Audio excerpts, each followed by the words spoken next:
तस्लीम और अस्सलामुअलैकुम।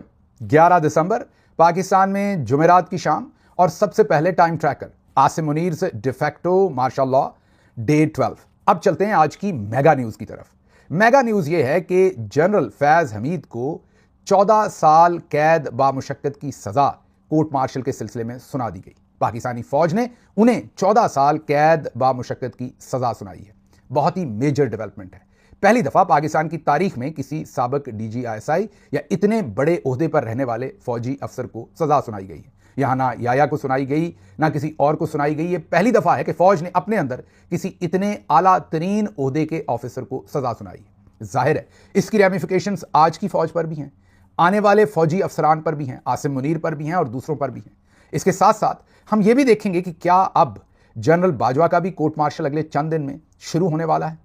क्या इमरान खान साहब को भी इसी केस में लपेटने की तैयारी है।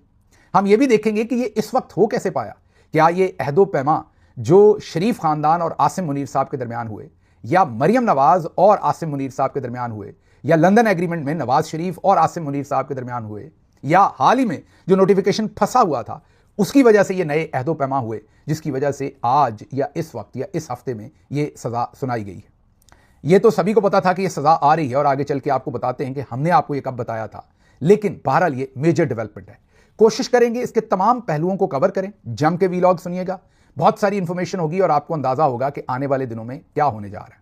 तो सबसे पहले तो DGISPR ने आज ऑफिशियली बताया कि आज ही 11 तारीख को जो कोर्ट मार्शल मिलिट्री का है वो मुकम्मल हुआ और जो फौजी अदालत है उन्होंने फैज हमीद साहब को 4 जराइम, जी हाँ 4 इल्जामात थे उन पर, और उन्हीं जराइम के आप ये कहिए कि मुखालिफ या उन्हीं जराइम की वजह से उनको ये 14 साल कैद बामुशक्कत की सजा सुनाएगी। जराइम कौन से हैं? नंबर 1, सियासी सरगर्मियों में मुलव्वस होने की सजा उन्हें दी गई। नंबर 2, ऑफिशियल सीक्रेट एक्ट की खिलाफवर्जी करने की उन्हें सजा दी गई। नंबर 3, इख्तियारात और सरकारी वसाइल के गलत इस्तेमाल की सजा उन्हें दी गई। नंबर 4, कई अफराद को नाजायज नुकसान पहुंचाने की सजा उन्हें दी गई। ये वो 4 जराइम हैं जो उन्होंने सरजद किए फौजी अदालत के बकौल और DGISPR के बकौल, और इस वजह से उन्हें सजा दी गई है। ये जो 14 साल सजा है ये इन जराइम की सजा है। अब जरा आगे चलते हैं क्योंकि आगे मामलात इससे भी ज्यादा इंटरेस्टिंग है। वो ये कहते हैं कि कार्रवाई के दौरान मुल्ज़म को तमाम कानूनी हकूक और अपनी पसंद की दिफाई टीम फराहम की गई। यह आपने पॉइंट लिख लेना है, भले दिल पर लिख लें भले कॉपी पर लिख लें कि DGISPR कह रहे हैं कि उनकी पसंद की कानूनी टीम उन्हें फराहम की गई, क्योंकि इस पर मैंने आगे चलकर बात करनी है। फिर वो कहते हैं कि सियासी अनासर के साथ मुबैना सियासी इश्तिआल अंगेजी, ये जुमला गौर से सुनिएगा, सियासी अनासर के साथ मुबैना सियासी इश्तिआल अंगेजी और अदम इस्तेहकाम के मामलात अलग से निपटाए जा रहे हैं। ये कोर्ट मार्शल हो गया। सियासी अनासर के साथ मिलकर जो वो अदम इस्तेहकाम फैला रहे थे उस पर अलग से कार्रवाई जारी है। इस पर भी हम आगे बात करने वाले हैं। अब जरा थोड़ी सी बात इससे मत हो जाए कि ये खबर क्या आप पहली दफा सुन रहे हैं। नहीं, याद कीजिए नवंबर के शुरू में हमने आपको ये खबर दी थी। आखिर पर आज कोशिश करेंगे आपके सामने अपना सोर्स भी रखते हैं। हालांकि लोग अपना सोर्स रखते नहीं, लेकिन आज हम आपके सामने अपना सोर्स भी रखेंगे और आप सबको झटका लगेगा कि वहां से खबर हम तक कैसे पहुंच गई। तो सबसे पहले तो याद कीजिए कि नवंबर के महीने में हमने आपको क्या बताया था, सुनिए। फैज हमीद साबिक DGISI, उनको 9 साल या 12 साल की सजा दी जाएगी, ये प्लान है। उसके बाद उस सजा को हाईकोर्ट या कोई भी जो आला फोरम होगा वहां से उस सजा को माफ कर दिया जाएगा। हमारे जराए कह रहे हैं कि यह सजा इसलिए दी जाएगी ताकि धाक बिठाई जा सके कि किसी को हम नहीं बख्श रहे। तो फैज हमीद साहब की सजा को बाद में खत्म कर दिया जाएगा, लेकिन पहले उन्हें कोर्ट मार्शल के दौरान जो कोर्ट मार्शल की अदालत है, मिलिट्री की जो अदालत है, उसमें से पहले सुन लिया आपने। नवंबर में हमने आपको बताया था कि 9 से 12 साल, उस वक्त हमें यही बताया गया था कि 12 साल के करीब तकरीबन सजा होगी, और साथ ये भी बताया गया कि ऊपर वाली अदालत से बाद में इस सजा को खत्म करवा दिया जाएगा। इस तरह से सभी को राजी कर लिया जाएगा और सभी ऑब्जेक्टिव्स जो हैं वो पूरे भी कर लिए जाएंगे। अब जरा आगे चलते हैं। आपको याद है मैंने कहा था कि ये चीज लिख लें कि उनकी मर्जी की कानूनी टीम उनको फराहम की गई। सबसे पहले तो ये सोचिए कि ये केस सब कुछ नूरा कुश्ती नहीं थी। ये कोर्ट मार्शल जेन्युइनली हो रहा था। कोर्ट मार्शल से पहले फैज हमीद साहब के साथ इन्होंने कोई डील नहीं कर ली थी। वाकई ये गुमसान की जंग थी। एक तरफ फैज हमीद थे, दूसरी तरफ आसिम मुनीर और उनके साथी थे, और वो कोर्ट मार्शल को भुगत रहे थे। अब अगर ऐसी सूरत हाल मेरी हो या आपकी हो या किसी की भी हो पाकिस्तान के अंदर, जिसको इतना सीरियस एक फौजदारी इसे कहें, बल्कि फौजदारी का भी बाप मतलब कि कोर्ट मार्शल जिसको फेस करना पड़ रहा है, तो वो किन वकला को इंगेज करेगा। मेरे पास अगर चॉइस हो तो मैं फैसल सदीकी को शायद सबसे पहले कोशिश करूं राब्ता करने की। कराची के वकील हैं, तगड़े वकील हैं, बोल्ड हैं, फौजियों शौजियों से डरते नहीं हैं, ज़्यादा जर्नल्स के सामने या उनसे रिलेटेड केसेस में खुल के बात करते हैं। मैं कोशिश करता सबसे पहले कि वो मेरी टीम में हो। ज़रूरी नहीं कि एक शख्स हो, क्योंकि बड़ा केस है ये। कोई हमारा दोस्त बुशारत मुसल्ली तो नहीं आगे केस फेस कर रहा ना कि कोई उसने भैंस चोरी की हुई है। ये साबिक DG ISI केस लड़ रहे हैं इस वक्त के आर्मी चीफ के खिलाफ, इस वक्त की पूरी फौज के खिलाफ। तो फैसल सदीकी पहली चॉइस हो सकते थे। सलमान सफदर बड़ा नाम है, वो भी एक चॉइस हो सकते थे।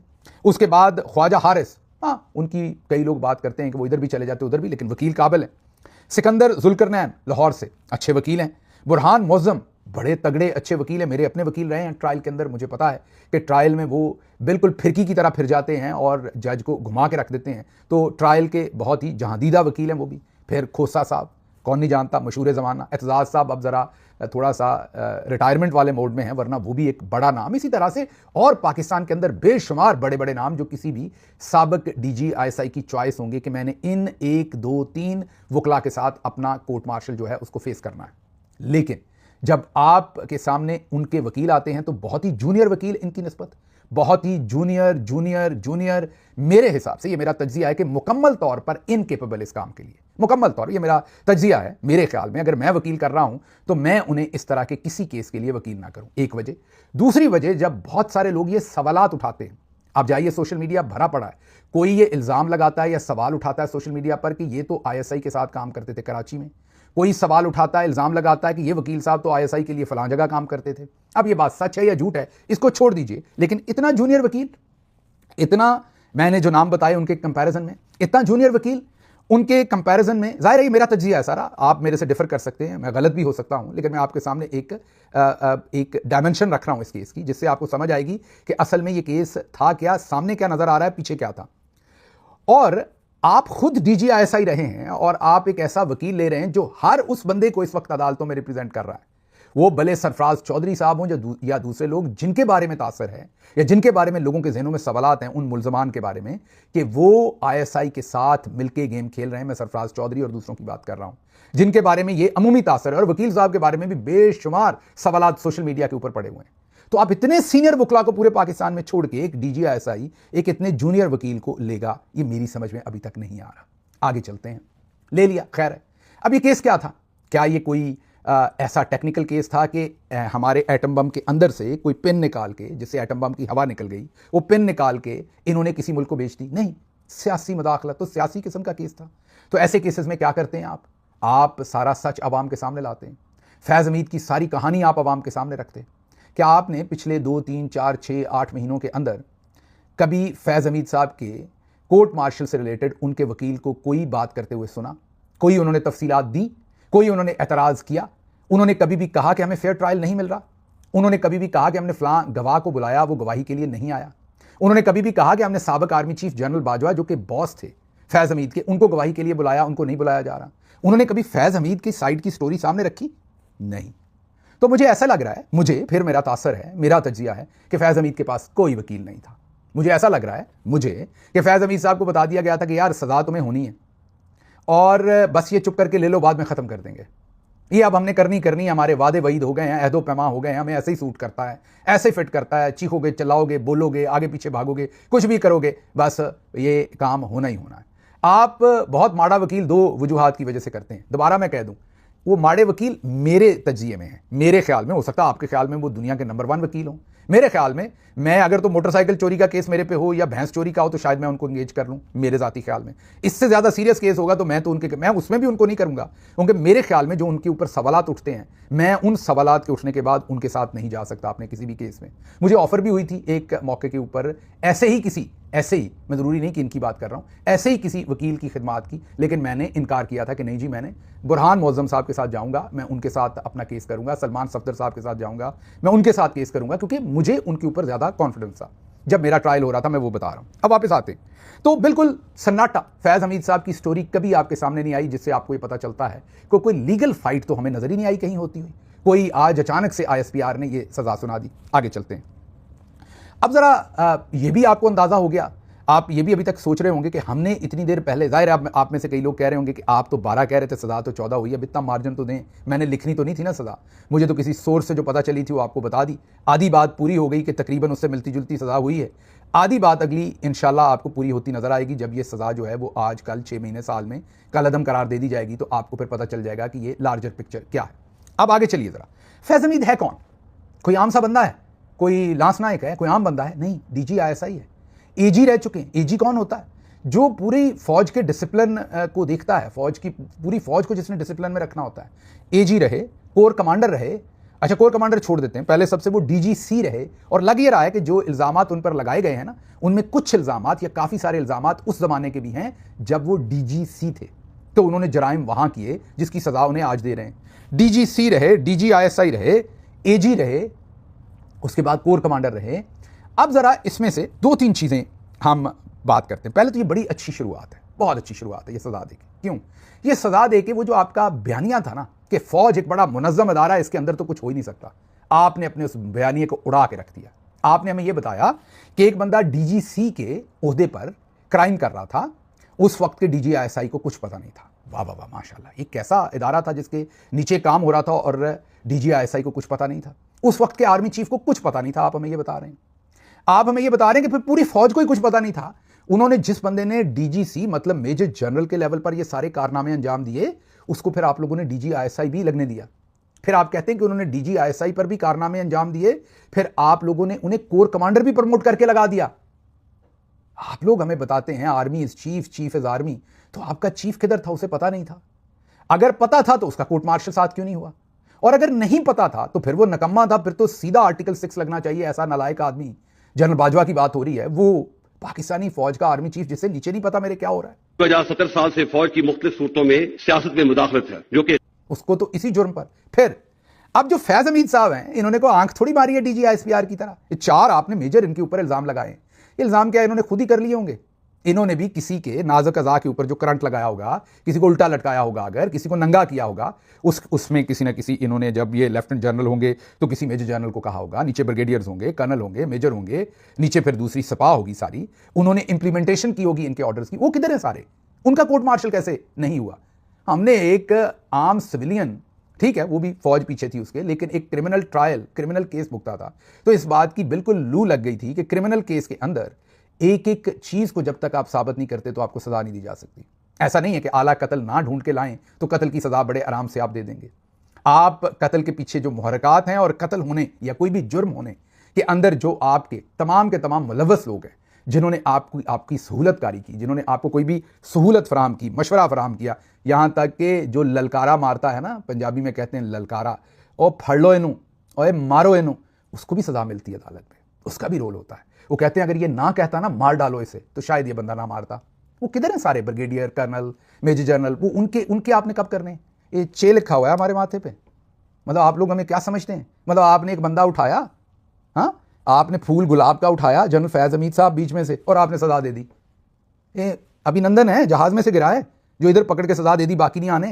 ये हमारे जनरल साहब हैं आपकी फौज के, ये इधर बैठे हुए थे। ये सारे जो जराइम आपने गिने, इनमें इनका आर्मी चीफ इनके साथ होगा। अच्छा चले छोड़ देते 1 मिनट के लिए, ये DGC थे, ये सारे कार्रवाइयां ये कर रहे थे, तो उस वक्त के DG-MI क्या कर रहे थे? मैंने बार बार कहा कि DG-MI नहीं नाम नहीं होना चाहिए, DG-AI होना चाहिए। आर्टिफिशियल इंटेलिजेंस नहीं, आर्मी इंटेलिजेंस। मिलिट्री के अंदर एयरफोर्स भी आती है और नेवी भी आती है। एयरफोर्स की अपनी इंटेलिजेंस है इंटरनल, नेवी की अपनी है। तो ये जो मिलिट्री इंटेलिजेंस आपने नाम रखा हुआ है, ये उनके साथ ज्यादती की हुई है। तो आपका नाम होना चाहिए जो आर्मी इंटेलिजेंस, जिसको आप मिलिट्री इंटेलिजेंस कहते हैं। उसका असल काम क्या है? उसका असल यही काम है। उसका काम ये नहीं कि वो डकी बाई का बिग ब्रदर बने। उसका असल काम जाके लोगों को उठाना, नंगा करना, करंट लगाना नहीं है MI का, जो आपने शुरू करवा रखा है, या प्लॉटों के कब्जे, पैसों की पेमेंट्स, दूसरे काम, ये नहीं है उनके काम। उनका असल काम यह है कि फौज के अंदर क्या हो रहा है, फौजी कौन ठीक चल रहा है, कौन गलत चल रहा है, कौन अफसर किसको मिल रहा है, उसके माली मामलात क्या हैं, उसके सर्विस के मामलात क्या हैं, उसका कंडक्ट क्या है, उसकी रूटीन क्या है, रूटीन से हटके क्या है, उसका डिसिप्लिन क्या है। तो उस वक्त के DG-MI कौन थे? क्योंकि वो भी रिस्पॉन्सिबल है ना, जिन्होंने फौज के अंदर इंटेलिजेंस करनी थी। मेरे ख्याल में आसिम मुनीर साहब जब DGC थे ये, तो उस वक्त वो DG-MI थे, तो उनका नहीं कोर्ट मार्शल किया? ओहो, मुझे याद आया, अब तो वो चीफ ऑफ डिफेंस फोर्सेज है, उनका आप कैसे कर देंगे कोर्ट मार्शल? अच्छा चलिए ठीक है। तो DG-MI को आपने छोड़ दिया, उस वक्त के DG ISI को छोड़ दिया, उस वक्त के आपने आर्मी चीफ को छोड़ दिया। अच्छा चले ठीक है, तो जो जिन्होंने मिलके इनके ऑर्डर्स को पूरा किया, आपने हमें 4 जराइम बताए इनके, आपने कहा सियासी सरगर्मियों में मुलव्वस हुए, चलो वो तो खुद ही मुलव्वस हो गए होंगे ना, कहीं जाके उन्होंने जिंदाबाद किया होगा, मुर्दाबाद किया होगा, किसी को फोन करके कहा होगा ये कर लो, ठीक है। ऑफिशियल सीक्रेट एक्ट की खिलाफवर्जी करने की सजा, अच्छा चलो ये भी कोई इंफॉर्मेशन अंदर से दे दी होगी। इख्तियारात और सरकारी वसाइल के गलत इस्तेमाल, अब ये वसाइल air marshal Asghar Khan case में तो ये साबित हो गया कि गैर कानूनी, और सुप्रीम कोर्ट आपको अहकामात दे चुकी है कि गैर आईनी अहकामात आपने नहीं मानने। तो सरकारी वसाइल का जब इन्होंने गलत इस्तेमाल किया, जिसमें आप कहते हैं कि हाउसिंग सोसाइटी के लोगों को इन्होंने अगवा करके मारा पीटा और उनसे अपने काम करवाने की, पैसे लेने की और ये सारी कोशिश की, तो उसमें तो ISI के लोग इस्तेमाल हुए थे। उनका कोर्ट मार्शल क्यों नहीं हुआ? Where are they? आगे चलते हैं। अगली बात अब आपके सामने ये रखते हैं कि ये तो हो गया कि किसी ब्रिगेडियर, किसी कर्नल, किसी को आप कुछ नहीं कर रहे। अच्छा, फिर बाजवा साहब ने गवाही देनी थी, जाहिर है। चलो अगर वो मुजरिम नहीं थे तो गवाही दें कि यार मुझे पता था और मैंने ही पकड़वाया है और ये सबूत है कि ये सब कुछ कर रहा था। और अगर पता नहीं था तो army is chief, chief is army, उस हिसाब से तो उनका आर्टिकल 6 लगता है और कोर्ट मार्शल होता है। वो अभी तक जवाब नहीं है, क्यों है? अच्छा, अब क्या इनकी जो सजा है वो इसलिए माफ की जाएगी कि कल को बाजवा को बचाना है इसमें? अच्छा, अब अगला होगा कि जी खान को इसमें लपेटना, तो क्या कर लेंगे लपेट के आप? खान को 12 साल की सजा सुना देंगे? पहले आपने कौन सा खान को कम सजा सुनाई हुई है? खान कौन सा किसी सजा के अंदर है? खान को तो अगवा किया हुआ है आसिम मुनीर साहब ने, जो इस वक्त के आर्मी चीफ हैं। तो अगवा मगवी तो जब तक या बाहर मुल्क के हालात नहीं बदलते, फौज के हालात नहीं बदलते, कोई और ऐसा काम नहीं होता, तो इमरान खान तो अगवा है। उनकी सेहत पे इससे क्या फर्क पड़ना है कि आपने कौन सी सजा दे ली? सजा तो सजा है। इसलिए ये सवाए नैरेटिव के अंदर हवा भरने के, PTI को डराने के, इसके अंदर तो और कुछ नहीं है। आगे चलते हैं। अब जरा पुराने जनरल्स का हालात देखें। फिर आपने कहा ना, हमने पहले आपको शुरू में ही कहा कि इनकी सजा माफ हो जाएगी, नवंबर में हमने आपको खबर दी थी। अब मैं जब बार बार कहता हूं हमने सबसे पहले खबर दी, तो जाहिर है इसमें एक तो वो हम मैं जब भी कोई करे बुरा लगता है, लेकिन यकीन करें ये मेरी खबर नहीं थी, ये मुझे किसी ने पहुंचाई थी। सोर्स कौन था वो आखिर पर आपको जरूर बताऊंगा।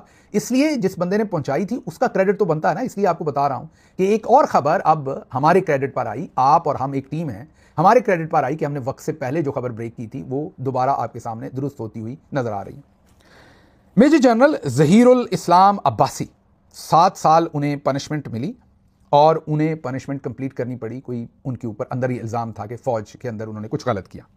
मेजर जनरल तजम्मल हुसैन मलिक, 5 साल सजा हुई, 5 साल उन्होंने पूरी की। लेफ्टिनेंट जनरल फैज़ हमीद, अभी उन्हें 14 साल की सजा हुई। देखते हैं क्या होता है। हमारा ख्याल यह है कि वक्त से पहले ही उन्हें छोड़ दिया जाएगा या उनकी सजा माफ़ कर दी जाएगी। चंद साल वो काटेंगे, उसके बाद उनको छोड़ दिया जाएगा। लेफ्टिनेंट जनरल जावेद इकबाल, इनके बारे में यह था कि इन्होंने किसी मुल्क को कौमी राज बेचे, इस तरह के इल्जाम थे इनके ऊपर। ये जो लेफ्टिनेंट जनरल जावेद इकबाल थे, इनको 14 साल की सजा हुई थी। फैज़ हमीद साहब की तरह ही इन्हें 14 साल बामुशक्कत की कैद हुई थी। जब मैं जेल में था तो एन ये उस वक्त ये भी उसी जेल के अंदर एक सेल के अंदर ये कैद थे। अब इन्होंने अपनी पनिशमेंट कितनी गुजारी? 4 साल। 14 साल में से 4 साल इन्होंने काटी और आकर बाजवा साहब ने इन्हें सजा दी थी। आसिम मुनीर साहब ने आके इन्हें माफ कर दिया और इनको रिलीज कर दिया। आगे लेफ्टिनेंट जनरल उबैद खटक, ये वही हैं फरारी वाले, याद है ना? दो जनरल से एक मेजर जनरल इजाज शाहिद, जिनके बेटे की फरारी थी जो पकड़ी गई, वो एक्सीडेंट हो गया, उसमें एक मेजर साहब और कर्नल साहब बेचारे जान बहक हो गए। और उसके बाद पता चल गया कि ये फरारी जो है ये हरामी पान है वो सारा उनके बेटे का, और वो नॉन कस्टम पेड है। कुछ हुआ ना जनरल असद दुरानी को सज़ा मिली, वो भी आज माशाल्लाह हयात हैं, हयात ही रहें। जनरल असलम बेग साहब हयात हैं, हयात ही रहें। कोई उनसे एक मरला ज़मीन का वापस नहीं लिया गया, उनसे एक रैंक वापस नहीं लिया गया, बल्कि आज भी वो पूरी इम्प्यूनिटी के साथ मिलिट्री सर्कल्स के अंदर पूरी आबोताब के साथ अपनी ज़िंदगियां जी रहे हैं। और यहाँ सुप्रीम कोर्ट ऑफ पाकिस्तान का ऑर्डर है कि करो इनके कोर्ट मार्शल। किए ना।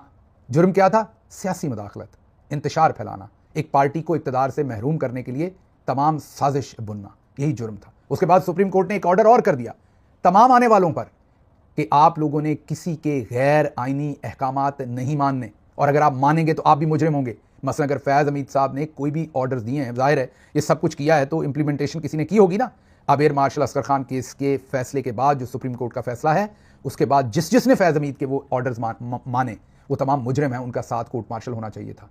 किसी का कोर्ट मार्शल नहीं हुआ, सब कुछ सन्नाटा। सब जो ये समझा जाता है कि हमारे यहाँ चे लिखा हुआ है, हमें कुछ पता नहीं। ज़रा आगे चलें, एक आध बात रह गई है उसको ज़रा कवर कर लें।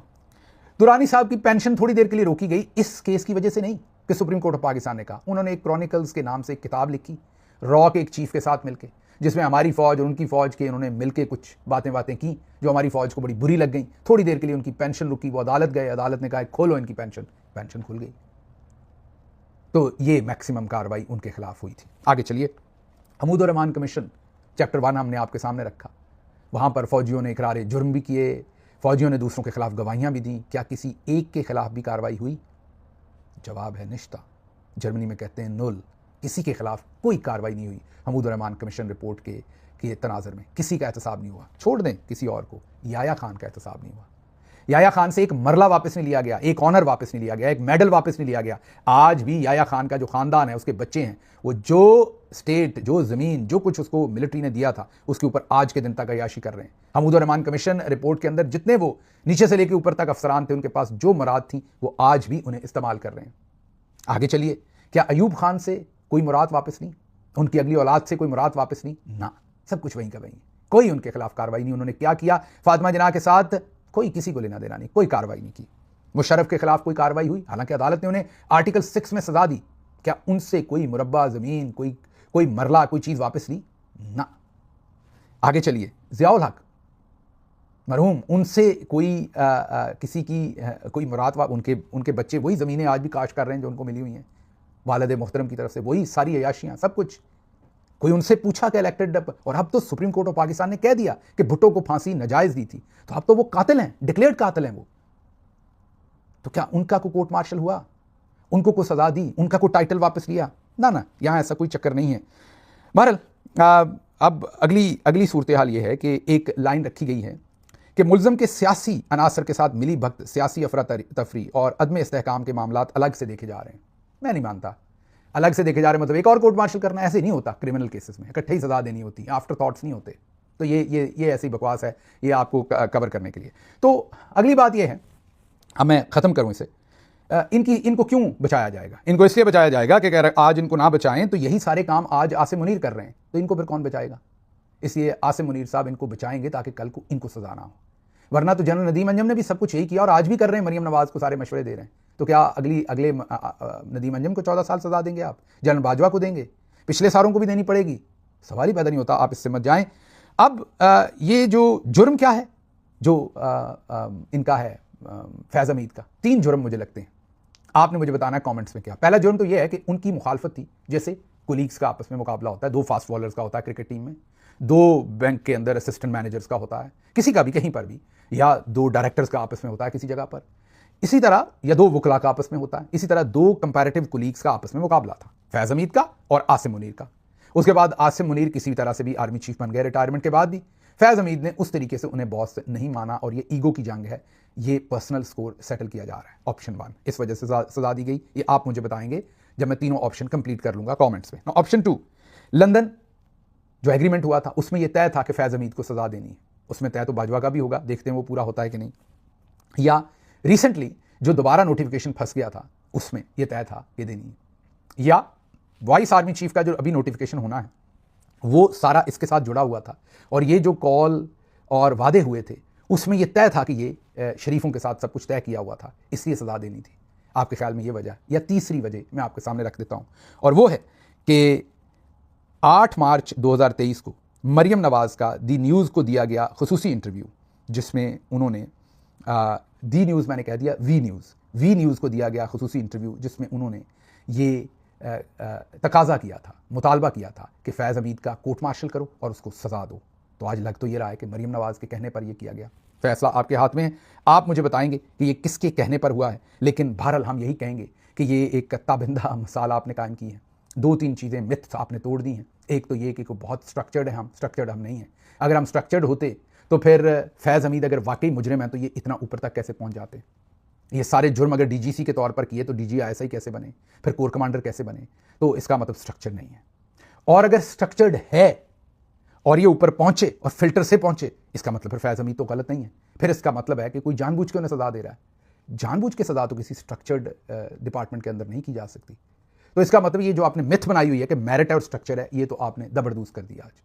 तो चलें, एक अच्छी शुरुआत है, सजाएं होना शुरू हुई हैं, देखते हैं आगे आगे क्या होता है। फिलहाल मेरा इसके ऊपर रद्द-ए-अमल यही है कि ये सज़ा ख़त्म हो जाएगी और ये सिर्फ महज शरीफों को थोड़ी देर के लिए राज़ी करने के लिए, नैरेटिव को स्विच करने के लिए, मज़ीद डराने धमकाने के लिए, अपना हवा बैठाने के लिए ये सब कुछ किया गया है। इसके आगे मुझे और कुछ इसमें नज़र नहीं आता। अब आप जानना चाह रहे होंगे कि आपने कहा था कि आखिर पर आप अपना सोर्स बताएंगे कि कहाँ से ये 1.5 महीना पहले खबर मिली थी, या महीना पहले या सवा महीना पहले खबर मिली थी।